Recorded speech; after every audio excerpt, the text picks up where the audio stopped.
Assalamualaikum warahmatullahi wabarakatuh. Selamat siang dan salam sejahtera untuk kita semua. Berjumpa lagi dengan saya Wahidun, masih dalam diklat model-model pembelajaran. Kali ini dalam video ini kita akan mencoba mengupas isi dari mata diklat model pembelajaran Discovery Learning dan Inquiry Learning. Untuk lebih jelasnya tentang materi diklat ini, mari kita ikuti tayangan-tayangan berikutnya. Ada beberapa poin bahasan yang akan kita bicarakan pada kesempatan kali ini. Yang pertama, kita akan membicarakan tentang pengertian model pembelajaran Discovery dan Inquiry Learning. Yang kedua, kita akan membicarakan tentang karakteristik masing-masing model, yaitu model Discovery dan Inquiry Learning. Berikutnya, kita akan membicarakan tentang sintaks atau langkah-langkah dari model pembelajaran Discovery dan Inquiry Learning. Yang keempat, kita akan mengupas nanti tentang kelebihan dan kekurangan dari masing-masing model. Dan yang kelima adalah assessment dalam model pembelajaran baik Discovery maupun Inquiry Learning. Dan yang terakhir, kita akan mencoba membahas apa sih perbedaan antara model pembelajaran Discovery dan Inquiry Learning.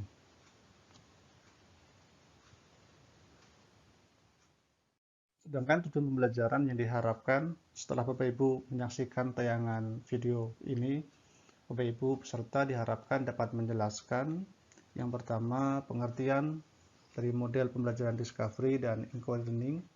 Yang kedua menjelaskan karakteristik dari masing-masing model baik Discovery maupun Inquiry. Dan yang ketiga menjelaskan sintaks dari model Discovery dan Inquiry Learning. Yang keempat menjelaskan kelebihan dan kekurangan dari model pembelajaran Discovery dan Inquiry Learning. Yang kelima, menjelaskan tentang assessment dalam model pembelajaran Discovery dan Inquiry. Dan yang terakhir, Bapak Ibu diharapkan dapat menjelaskan perbedaan dari model pembelajaran Discovery dan Inquiry Learning.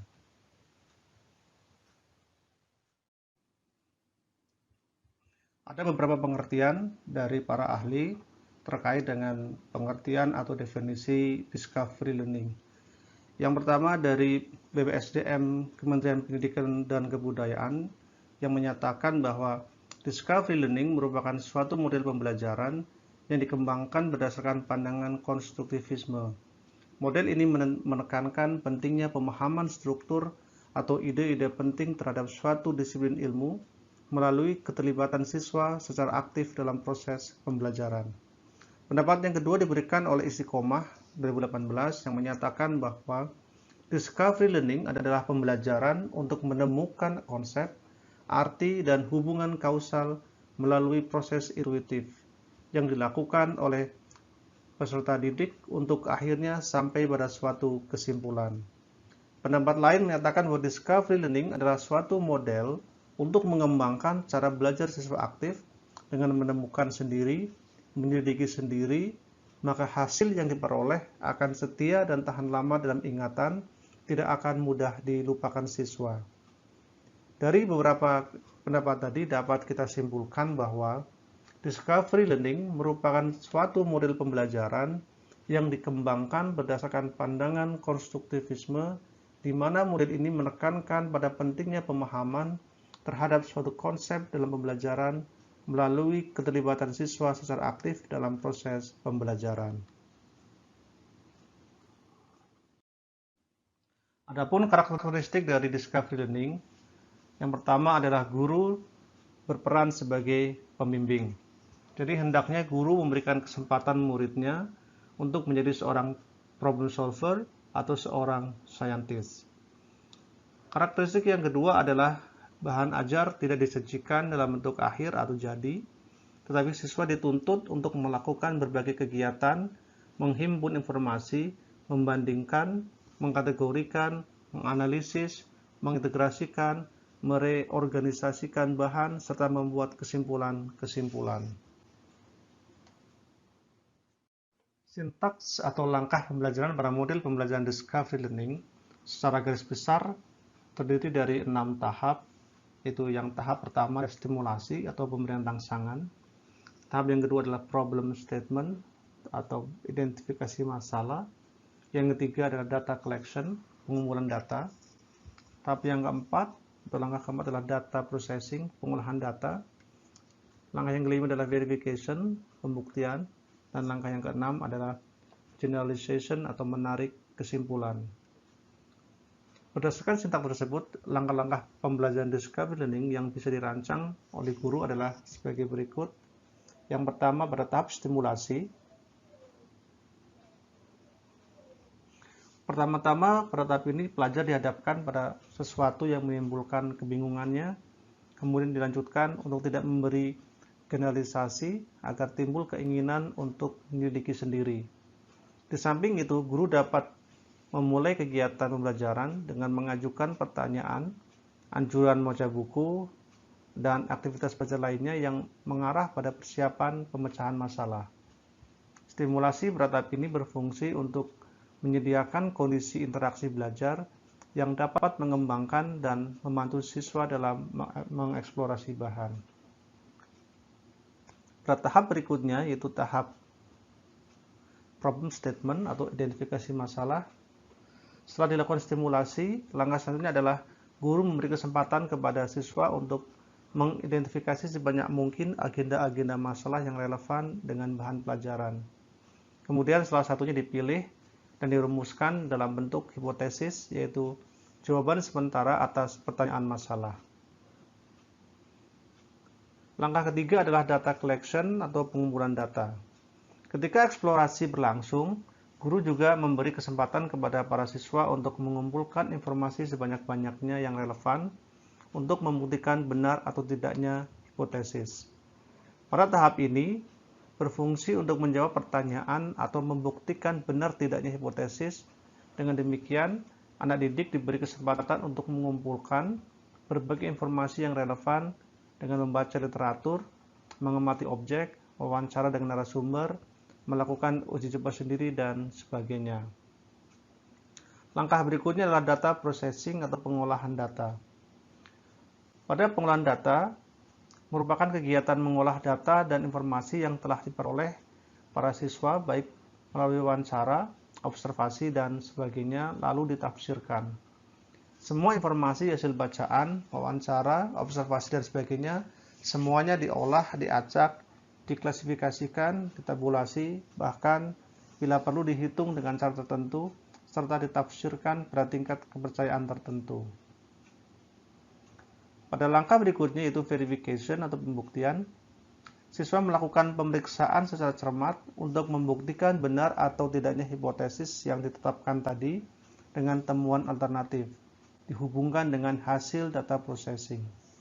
Verifikasi bertujuan agar proses belajar akan berjalan dengan baik dan kreatif jika guru memberikan kesempatan kepada siswa untuk menemukan suatu konsep, teori, aturan, atau pemahaman melalui contoh-contoh yang ia jumpai dalam kehidupannya.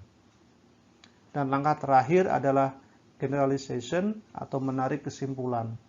Pada tahap ini adalah tahap proses menarik sebuah kesimpulan yang dapat dijadikan prinsip umum dan berlaku untuk semua kejadian atau masalah yang sama, dengan memperhatikan hasil verifikasi.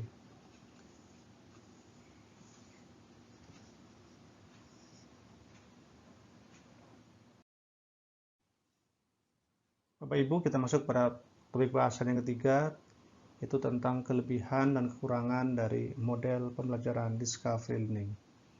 Ada banyak sekali referensi yang menyebutkan tentang keunggulan atau kelebihan dari model pembelajaran discovery. Namun di sini tidak semuanya dapat kita sebutkan. Kita hanya menyebutkan beberapa saja di antaranya. Yang pertama adalah siswa akan mengerti konsep dasar dan ide-ide lebih baik. Yang kedua, model discovery learning membantu dan mengembangkan ingatan dan transfer kepada situasi proses belajar yang baru. Yang ketiga, mendorong siswa berpikir dan bekerja atas inisiatif sendiri. Yang keempat, mendorong siswa berpikir intuisi dan merumuskan hipotesis sendiri. Yang kelima, meningkatkan tingkat penghargaan pada siswa. Yang keenam, kemungkinan siswa belajar dengan memanfaatkan berbagai jenis sumber belajar. Dan masih ada banyak lagi keunggulan atau kelebihan yang lain, namun tidak kita sebutkan pada video ini. Sedangkan kelemahan dari model discovery learning yang pertama adalah pengajaran discovery learning lebih cocok untuk mengembangkan pemahaman. Sedangkan pengembangan aspek konsep, keterampilan, dan emosi secara keseluruhan kurang mendapat perhatian. Kelemahan yang kedua adalah pada beberapa disiplin ilmu, misalnya IPA, kurang fasilitas untuk mengukur gagasan yang dikemukakan oleh para siswa. Sedangkan yang ketiga, tidak menyediakan kesempatan-kesempatan untuk berpikir yang akan ditemukan oleh siswa karena telah dipilih terlebih dahulu oleh guru. Itulah beberapa keunggulan dan kekurangan atau kelemahan dari model pembelajaran discovery learning.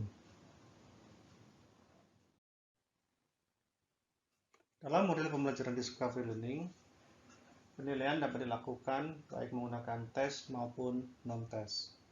Jika penilaian menggunakan tes, biasanya menggunakan tes tertulis, baik itu penilaian harian, penilaian tengah semester, maupun penilaian akhir semester. Untuk penilaian non-tes bisa berupa pengamatan terhadap proses, sikap, maupun hasil kerja siswa. Baiklah Bapak Ibu, kita sekarang beralih pada pembahasan tentang model pembelajaran inquiry learning. Kita mulai dari yang pertama, yaitu tentang pengertian inquiry learning. Pendapat pertama diberikan oleh Istiqomah 2018 yang menyatakan bahwa inquiry learning adalah rangkaian kegiatan pembelajaran yang menekankan pada proses berpikir secara kritis dan analitis untuk mencari dan menemukan sendiri jawaban dari suatu masalah yang dipertanyakan. Pendapat kedua diberikan oleh Harfiah dan kawan-kawan 2009 yang menyatakan bahwa inquiry learning adalah proses perluasan dari proses discovery yang digunakan secara lebih mendalam. Dari pendapat-pendapat tersebut dapat disimpulkan bahwa pembelajaran inquiry adalah pembelajaran yang melibatkan secara maksimal seluruh kemampuan yang melibatkan sikap, pengetahuan, dan keterampilan siswa untuk mencari dan menyelidiki sesuatu secara sistematis, kritis, logis, dan analitis. Baiklah, kita lanjut pada poin bahasan berikutnya, yaitu tentang sintaks model inquiry learning. Sintaks atau langkah pembelajaran pada model pembelajaran inquiry learning meliputi 6 langkah, yaitu yang pertama orientasi masalah, yang kedua merumuskan masalah, yang ketiga merumuskan hipotesis, yang keempat mengumpulkan data, yang kelima menguji hipotesis, dan yang keenam merumuskan kesimpulan. Berdasarkan sintaks tersebut, langkah pembelajaran inquiry learning yang bisa dirancang oleh guru adalah sebagai berikut. Pada tahap pertama, yaitu orientasi masalah, langkah ini merupakan langkah untuk membina suasana atau iklim pembelajaran yang responsif. Hal-hal yang bisa dilakukan guru dalam tahap orientasi ini adalah yang pertama menjelaskan topik, tujuan, dan hasil belajar yang diharapkan dapat dicapai oleh siswa. Yang kedua, menjelaskan pokok-pokok kegiatan yang harus dilakukan oleh siswa untuk mencapai tujuan. Sedangkan yang ketiga, menjelaskan pentingnya topik dan kegiatan belajar. Hal ini dilakukan dalam rangka memberikan motivasi belajar siswa. Langkah yang kedua adalah merumuskan masalah. Merupakan langkah membawa siswa pada suatu persoalan yang mengandung teka-teki. Beberapa hal yang harus diperhatikan dalam merumuskan masalah diantaranya adalah yang pertama, masalah hendaknya dirumuskan sendiri oleh siswa. Siswa akan memiliki motivasi belajar yang tinggi manakala dilibatkan dalam merumuskan masalah yang hendak dikaji. Yang berikutnya adalah merumuskan hipotesis. Hipotesis merupakan jawaban sementara dari suatu masalah yang sedang dikaji. Sebagai jawaban sementara, hipotesis perlu dikaji kebenarannya. Kemampuan atau potensi individu untuk berpikir pada dasarnya sudah dimiliki sejak individu itu lahir. Langkah yang keempat adalah mengumpulkan data. merupakan aktivitas menjaring informasi yang dibutuhkan untuk menguji hipotesis yang diajukan. Dalam pembelajaran inquiry learning, mengumpulkan data merupakan proses mental yang sangat penting dalam pengembangan intelektual. Langkah yang kelima adalah menguji hipotesis. Menguji hipotesis merupakan proses menentukan jawaban yang dianggap diterima sesuai dengan data atau informasi yang diperoleh berdasarkan pengumpulan data. Yang terpenting dalam menguji hipotesis adalah mencari tingkat keyakinan siswa atas jawaban yang diberikan. Dan langkah yang terakhir adalah merumuskan kesimpulan. Merupakan proses mendeskripsikan temuan yang diperoleh berdasarkan hasil pengujian hipotesis. Untuk mencapai kesimpulan yang akurat, sebaiknya guru mampu menunjukkan pada siswa data mana yang relevan.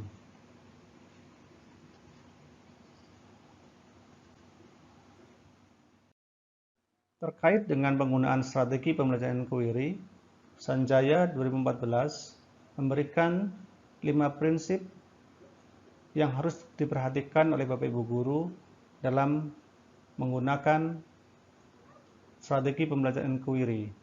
Kelima prinsip tersebut adalah yang pertama, orientasi pada pengembangan intelektual. Tujuan utama dari strategi inquiry adalah pengembangan kemampuan berpikir. Dengan demikian, strategi pembelajaran ini selain berorientasi kepada hasil belajar, juga berorientasi pada proses belajar. Yang kedua adalah prinsip interaksi. Proses pembelajaran pada dasarnya adalah proses interaksi, baik interaksi antar siswa maupun interaksi siswa dengan guru, bahkan interaksi antara siswa dengan lingkungan. Yang ketiga adalah prinsip bertanya. Peran guru yang harus dilakukan dalam menggunakan model inquiry adalah guru sebagai penanya.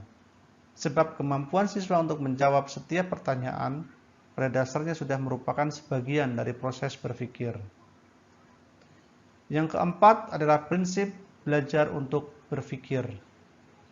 Belajar bukan hanya mengingat sejumlah fakta, akan tetapi belajar adalah proses berpikir, yakni proses mengembangkan potensi seluruh otak, baik otak kiri maupun otak kanan, baik otak reptil, otak limbik maupun otak neokortek.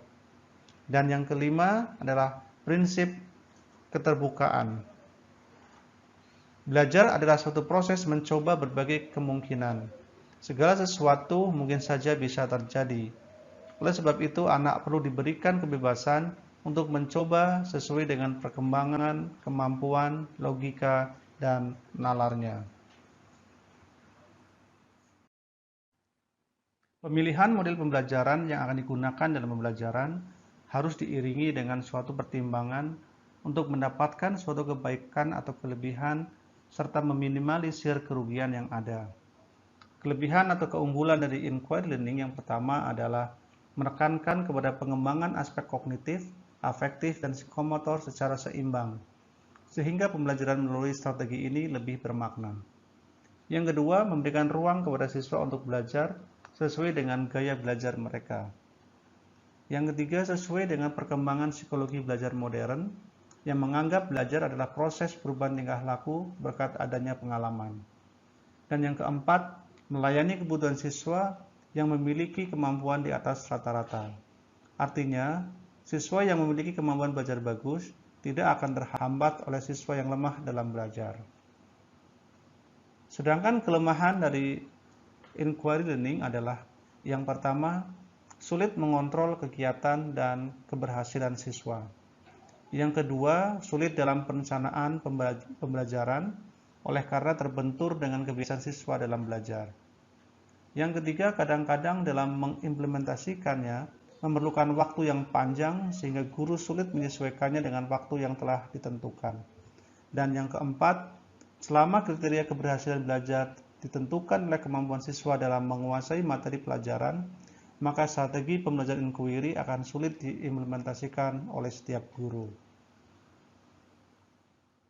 Seperti halnya penilaian dalam pembelajaran discovery learning, dalam pembelajaran inquiry learning, juga terdapat penilaian baik berupa tes maupun non-tes. Dalam penilaian tes atau kognitif, bisa berbentuk tes tertulis yang biasanya dilaksanakan dalam penilaian harian, penilaian tengah semester, maupun penilaian akhir semester. Sedangkan pada penilaian yang non-tes, berupa pengamatan, baik pengamatan terhadap proses, sikap, maupun hasil kerja siswa. Baiklah, kita sampai pada poin bahasan yang terakhir, yaitu tentang perbedaan discovery dan inquiry learning. Model pembelajaran inquiry learning seringkali disamakan dengan model discovery learning. Padahal sesungguhnya ada perbedaan yang mendasar dalam proses pembelajarannya. Dalam discovery learning, temuan yang akan diperoleh siswa telah dirancang, sehingga temuan satu siswa dengan siswa lainnya atau temuan kelompok satu dengan kelompok lainnya sama. Sedangkan dalam inquiry learning, proses penemuannya lebih alami dan hasil temuannya bisa saja berbeda antara satu orang atau kelompok dengan orang atau kelompok lainnya. Dalam artian, proses penemuan dalam inquiry learning lebih dalam dan lebih luas. Penemuan dalam inquiry learning mengandung proses-proses mental yang lebih tinggi tingkatannya, misalnya merumuskan problema sendiri, merancang eksperimen, melakukan eksperimen, mengumpulkan dan menganalisis data, menarik kesimpulan, dan mempunyai sikap-sikap objektif, jujur, hasrat ingin tahu, terbuka, dan masih banyak lainnya. Demikianlah paparan singkat tentang materi mata diklat, model pembelajaran discovery learning dan inquiry learning. Semoga bermanfaat. Jika masih ada hal-hal yang harus didiskusikan, kita akan bertemu lagi nanti dalam diklat e-learning model-model pembelajaran. Terima kasih dan wassalamualaikum warahmatullahi wabarakatuh.